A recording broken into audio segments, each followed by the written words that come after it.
Halo guys, balik lagi bersama dengan Red Bear Manhwa.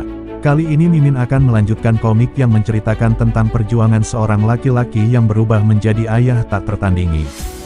Dan apabila kalian masih bingung dengan alur ceritanya, kalian bisa cek deskripsi atau langsung saja menuju playlist yang ada di channel ini untuk memulainya dari part 1. Tanpa basa-basi lebih lama lagi, mari kita lanjut ke part 93. Cerita dimulai, diawali oleh MC kita yang bersiap-siap dengan mencukur jenggotnya. Dan setelah itu menggunakan pakaian yang rapi dan berdandan. "Ayah, kau harus memastikannya berjalan dengan lancar," ujar Sohyun. "Iya, jangan khawatir," saut MC kita. Yang kemudian MC kita menyiapkan mentalnya. Scene beralih ke kediaman keluarga Yo. Terlihat ayah Jeonnyo sedang menunggu kedatangan MC kita. Dan kemudian berpikir dalam hati, "Tak sekalipun dia pernah menentangku. Maaf, bisa aku bilang dia tak bisa hidup tanpa aku. Seharusnya dia memang begitu, sampai pria itu. Bahkan jika dia buta karena cinta, dia terlalu buta. Dia bahkan tak pantas untuk bersanding dengannya," pikir ayah Jeonnyo yang memata-matai MC kita. Yang kemudian lanjut berpikir dalam hati, "Jadi bagaimana kalau akhir-akhir ini tingkatannya naik untuk menjadi wakil ketua Serikat Pekerja Rumput? Itu masih tidak cukup, aku harus menghancurkan kehendaknya dari awal. Sampai kalau Sang Hua memintanya untuk mati, maka setidaknya dia akan pura-pura mati." Kemudian secara tiba-tiba pengawal pribadi keluarga Yo muncul dari balik bayangan di belakang ayah Jeonnyo dan berkata, "Nona muda dan Tuan No akan tiba sebentar lagi." Beraninya dia datang ke sini, patahkan kakinya, dan buat dia pincang, imbu ayah Jeonnyo yang terbawa emosi. "Siap, laksanakan," ujar pengawal pribadi keluarga Yo. Yang kemudian langsung melesat menghilang dari pandangan ayah Jeonnyo. "Asam, kemana kau pergi? Kembali, Asam," panggil ayah Jeonnyo yang panik karena keceplosan. "Anda memanggil?" tanya Asam. "Kemana kau pergi?" tanya balik ayah Jeonnyo. "Untuk melaksanakan perintah Anda," jawab Asam. "Hentikan kelakuanmu. Apa kau dendam padaku? Apakah kau mencoba untuk menyabotase hubunganku dengan putriku?" pungkas ayah Jeonnyo yang mencoba menyalahkan Asam karena keceplosan. "Saya hanya mengikuti," ujar Asam yang belum selesai berkata. Namun disela kembali oleh ayah Jeonnyo dengan berkata, "Bukankah kau yang bilang kalau dia tak boleh dianggap enteng? Kalau kau mengakui kemampuan bela dirinya, apakah kau bisa untuk sekedar mematahkan kakinya?" Asam terdiam sejenak mendengar hal itu, memikirkan sesuatu. Dan kemudian lanjut berkata, "Organisasi mungkin mengalami sedikit kerugian, tapi entah bagaimana kita bisa mematahkan setidaknya satu kaki." "Hah, lupakan saja," saut ayah Jeonnyo. Yang kemudian lanjut berkata, "Copot topengmu, apakah kau akan menyambut tamu dengan penampilan seperti itu?" "Ya, Tuan," saut Asam sambil melepaskan topengnya. Kini terlihat wajahnya seperti bos Ham. "Akan kutunjukkan ke dia kalau ini takkan pernah jadi tempat yang nyaman untuknya. Akan kupastikan dia harus selalu waspada," ujar ayah Jeonnyo sambil melangkah pergi. Yang kemudian menoleh ke belakang dan berkata, "Kenapa kok belum ganti?" "Siap, laksanakan," saut Asam. Di sisi lain, MC kita yang berjalan bersama Jeonnyo kini telah sampai di gerbang rumah keluarga Yo. "Jadi ini tempatnya?" tanya MC kita. "Iya Sanggong, ini rumahku. Maaf karena aku belum memberitahukannya padamu dahulu," jawab Jeonnyo. "Sekedar catatan, Sanggong dalam bahasa Indonesia yang berarti adalah suami." "Tidak apa-apa, tak ada alasan untuk sekedar membahasnya," imbu MC kita, sambil berpikir dalam hati. "Sanggong, Mira akan sering memanggilku dengan panggilan itu." Yang kemudian MC kita lanjut berkata, "Seseorang yang selalu bersamamu adalah aku, bukan keluargamu. Ayo masuk," imbuh Jeonnyo. Kemudian keduanya memasuki gerbang rumah keluarga Yo. MC kita yang berjalan di belakang Jeonnyo berpikir dalam hati. Aku sudah punya segalanya bidangnya Yo. Dipikir-pikir dia berasal dari keluarga Yo. Tapi dia tak akan jadi penerusnya kan. Yang kemudian MC kita membayangkan Jeonnyo yang menyamar menjadi prajurit tingkat 1, sambil berpikir dalam hati. Aku tahu si brengsek itu berasal dari keluarga kaya.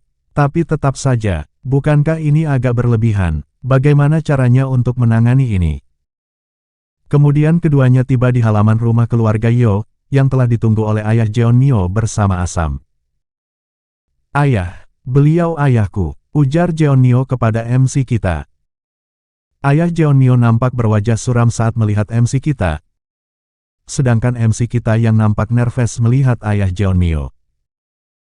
Kemudian MC kita melangkah ke depan ayah Jeonnyo dan memperkenalkan diri. Saya kepala rumah tangga Noh. Mohon terima salam tulus saya. Jeonnyo yang melihat itu pun nampak khawatir dengan reaksi ayahnya. Namun secara tiba-tiba ayah Jeonnyo menyambut kedatangan MC kita dengan berkata, "Selamat datang, prajurit Noh. Aku sudah menanti-nanti kedatanganmu. Kenapa kau baru datang sekarang? Kalau kau berkencan dengan putriku, kau seharusnya datang menemuiku lebih cepat." "Maafkan saya, Tuan. Maafkan ketidaksopanan saya," saut MC kita. Yang kemudian berpikir dalam hati, apakah dia takkan menolakku? Kalau ku tahu itu, pasti aku akan bertindak egois dari dulu. Yang kemudian MC kita lanjut berkata, "Terima kasih lagi atas keramah tamahan Anda Tuan. Ini hanya keharusan sehingga kita bisa lebih dekat lagi," imbu ayah Jeonnyo. Yang kemudian lanjut berkata kepada Jeonnyo, "Kenapa kau tidak menyiapkan makanan?" "Apa, itu kan," saut Jeonnyo. "Bukankah kau harus menunjukkan kemampuanmu?" tanya ayah Jeonnyo. "Baik, ayah," ujar Jeonnyo. Yang kemudian melangkah pergi bersama Asam. "Apakah kamu mau jalan-jalan?" tanya ayah Jeonnyo. "Iya," jawab MC kita. Kemudian keduanya melangkah pergi untuk jalan-jalan. "Jadi, apa pekerjaanmu sekarang?" tanya ayah Jeonnyo. "Saya hanya seorang pengembara saat saya masih muda. Setelah punya anak, saya mulai bekerja untuk Asosiasi Naga Surgawi untuk punya pekerjaan yang stabil," jawab MC kita. Mendengar hal itu ayah Jeonnyo berpikir dalam hati. Setidaknya dia tidak melebih-lebihkan dirinya sendiri. Sedangkan MC kita juga berpikir dalam hati. Apakah dia memang tidak tahu? Ku yakin dia sudah mengecekku, jadi pertanyaannya bisa berarti.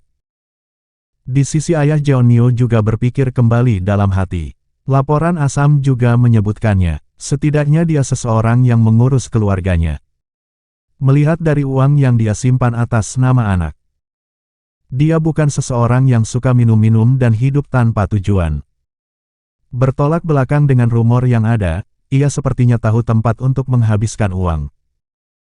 Kalau saja aku tahu asal-usulnya. Tak lebih, tak kurang. Dan kalau saja dia tak punya. Tidak, merekalah alasan kenapa aku bisa tahu karakternya dan bisa sedikit mempercayainya. Untungnya, anaknya mendengar Sang Hua jadi dia takkan bisa menggunakan anaknya sebagai alasan untuk menganiaya anakku. Pikir ayah Jeonnyo dalam hati. Saya juga punya seorang putri. Itulah kenapa, saya kira saya bisa memahami perasaan Anda meskipun cuma sedikit. Ujar MC kita. Mendengar hal itu ayah Jeonnyo terdiam sejenak tanpa kata-kata. Saya pernah bertemu seorang wanita yang tak kenal batasan dan menerima anak tercintaku darinya. Sekarang, wanita lain tanpa batasan telah datang hidup saya lagi. Saya terus mencoba menjaga jarak saya dengan dia dan terus menjaga jarak itu. Ujar lagi MC kita.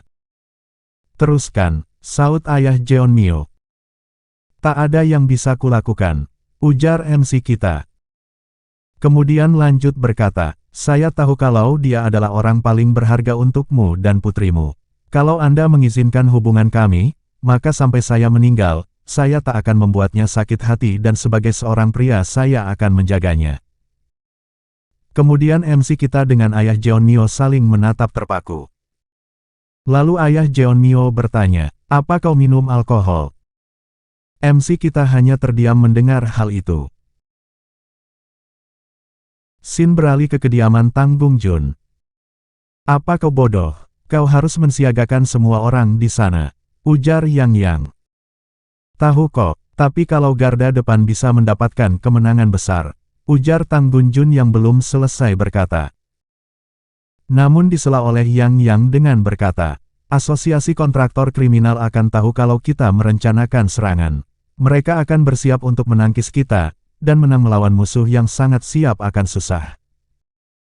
Kesempatan untuk menang sangat kecil kalau ada sedikit kesempatan untuk menang, menurutmu berapa banyak darah yang akan tumpah? Pemenang perang adalah dia yang masih bertahan sampai akhir. Orang yang berdiri bersamamu haruslah orang yang bisa selamat. Ujar Yang Yang lagi. Apakah nanti itu akan menyebabkan kecurigaan kalau kita terang-terangan melakukannya begitu saja? Orang-orang akan membicarakannya, imbuh Tang Bungjun. Saat invasi terakhir kali dulu, hanya pasukan kita satu-satunya yang mengorbankan dirinya sendiri untuk bertarung. Siapa yang berani membicarakannya? Ini kesempatan kita untuk mengurangi jumlah pasukan di sisi musuh. Ulur pertarungan yang bisa dimenangkan jadi perang yang berkepanjangan. Ujar Yang Yang. Apa yang harus kita lakukan kepada Serikat Pekerja Rumput? Tanya Tang Bungjun. Tentu saja, kita harus mengusirnya dari pusat. Arahkan mereka menuju garda depan kita. Jawab Yang Yang. Terakhir kali kekalahan kami tidak sedikit. Tidakkah menurutmu kita perlu menarik lebih banyak lagi? Tanya Tang Bungjun. Tidak perlu sampai sejauh itu. Dari posisi mereka akan bersyukur karena mereka berada di tengah. Jawab Yang Yang. Yang kemudian lanjut berkata, pejuang rekrutan itu akan bersyukur karena mereka tak dipakai jadi mata panah. Shin beralih kembali kepada ayah Jeonnyo yang sedang menjamu MC kita. Sayang, ajak Sang Hua bersamamu dan biarkan kami para pria minum.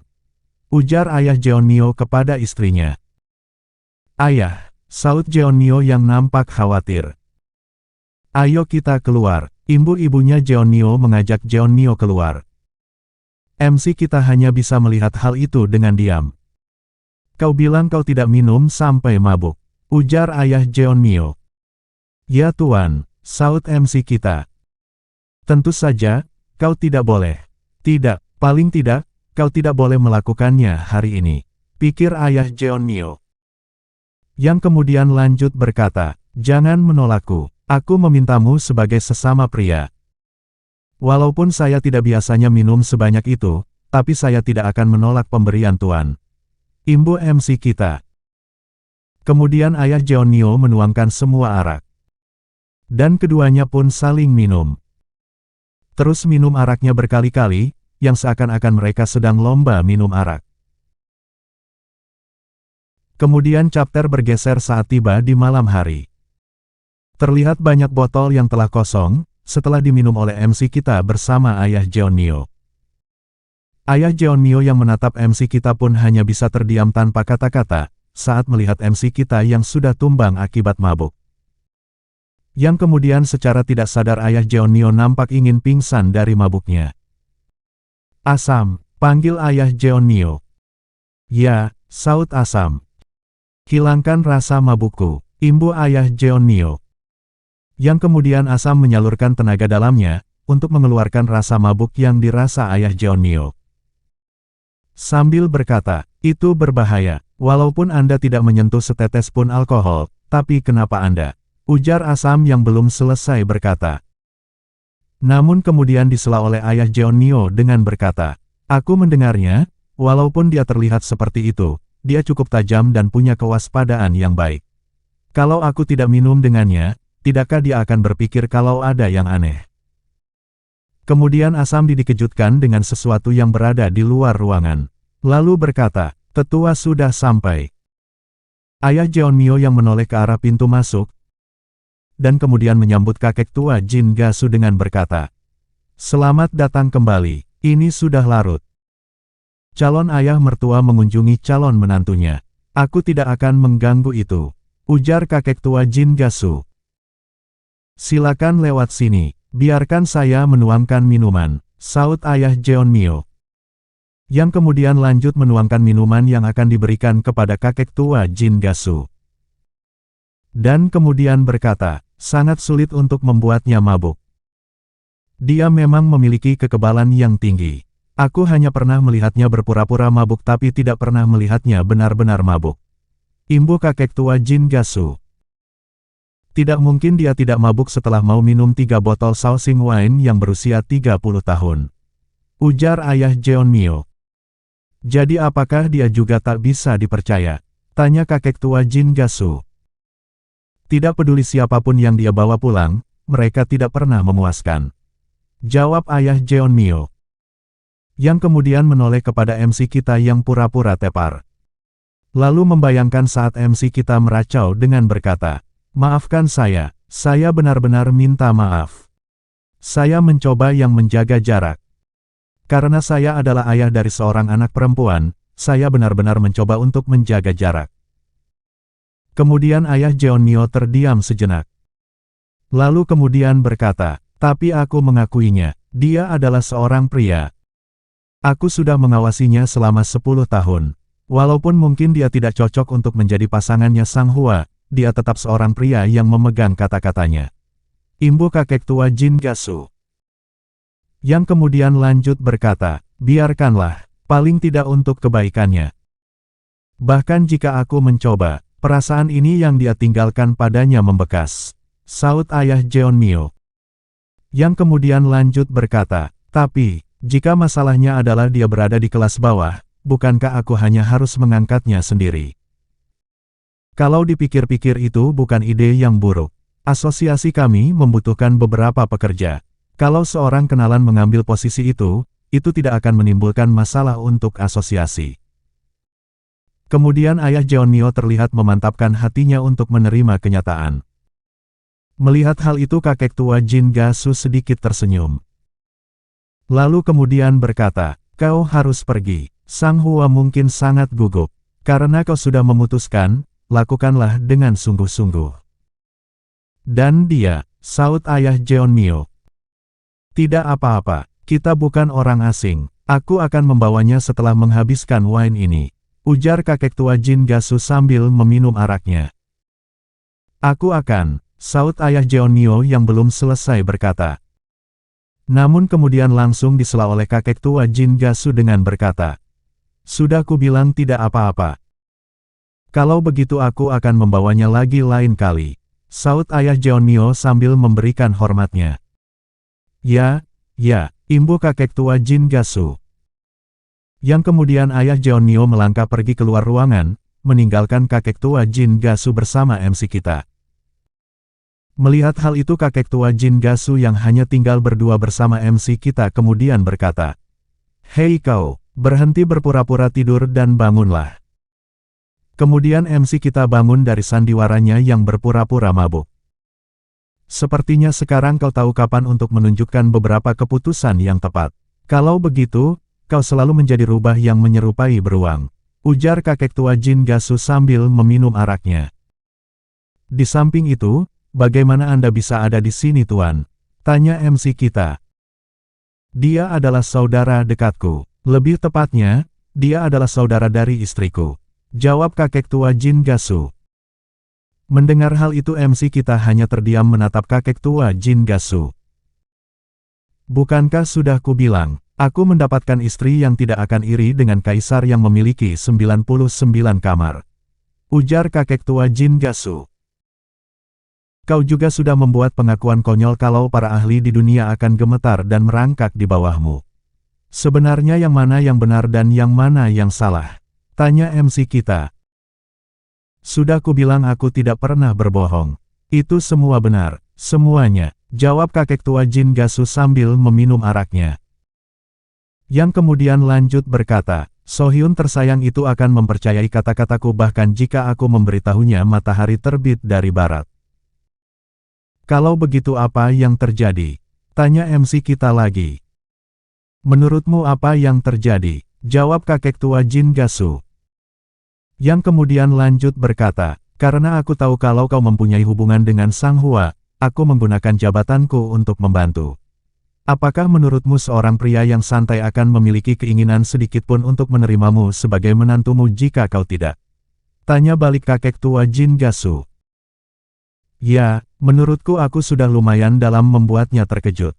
Jawab MC kita. Kau bajingan licik, kau memiliki banyak sekali teknik untuk seorang yang bodoh. Imbuh kakek tua Jin Gasu. Tapi hal yang kukatakan kepada Tuan Yo, ujar MC kita. Yang kemudian lanjut berkata, saya tidak mengatakannya sambil mabuk dari alkohol. Karena aku nembak, itu terserah kepada Tuan Yo untuk mempercayaiku. Melihatmu merasa bangga, walaupun kau sudah mendengar semua yang kukatakan. Saut kakek tua Jin Gasu. Tolonglah aku, karena aku sudah memutuskan untuk melakukan ini, aku ingin membuatnya kagum. Ujar MC kita. Hei, tuangkan aku minuman sebelum kau bicara. Imbuh kakek tua Jin Gasu. Kemudian Sin beralih ke pagi harinya. Sang Gong, jadi begitu, ujar Jeonnyo setelah mendengar cerita dari MC kita. Aku percaya aku sudah setengah jalan untuk mendapatkan persetujuannya, jadi kadang-kadang aku akan berkunjung. Imbuh MC kita. Jadi, ayah sudah mengarahkan seluruh. Tanya Jeonnyo yang belum selesai berkata. Yang kemudian langsung disela oleh MC kita dengan berkata, belum, bahkan jika aku berada di posisinya, itu masih belum cukup. Mendengar hal itu Jeonnyo nampak murung dan terdiam. Jangan khawatir, saat ini, aku tidak akan menyerah bahkan jika kau menyuruhku. Ujar MC kita yang melihat Jeonnyo murung. Yang membuat Jeonnyo yang mendengar itu pun menjadi malu dengan muka merahnya. Kau harus kembali sekarang, ujar MC kita. Aku datang untuk mengunjungi anak-anak saja, saut Jeonnyo. Aku tidak akan pernah menggantikanmu melakukannya, imbuh MC kita. Kemudian Jeonnyo menatap MC kita dengan memikirkan sesuatu. Lalu kemudian lanjut berkata, Sang Gong. Ada hal lain yang harus kukatakan, ujar Jeonnyo kepada MC kita. Apa kau punya sesuatu untuk dikatakan kepadaku? Tanya MC kita. Ya, kalau aku terus menundanya, mungkin aku kehilangan kesempatan. Tapi sekarang masih terlalu awal, jawab Jeonnyo. Kapanpun dan dimanapun kau punya sesuatu untuk diceritakan padaku, aku akan selalu meminjamkan telinga, jadi beritahu aku kapanpun yang kau mau. Ujar MC kita. Terima kasih Sang Gong, ujar Jeonnyo. Yang kemudian lanjut berkata, lain kali, aku akan datang menemuimu bersama Jeonnyo. Tolong, aku belum melihat jejak orang brengsek itu di sini akhir-akhir ini. Ada suatu hal untuk menghukumnya juga, saut MC kita yang sedikit kesal. Mendengar hal itu Jeonnyo berpikir dalam hati, aku akan berada dalam masalah yang besar.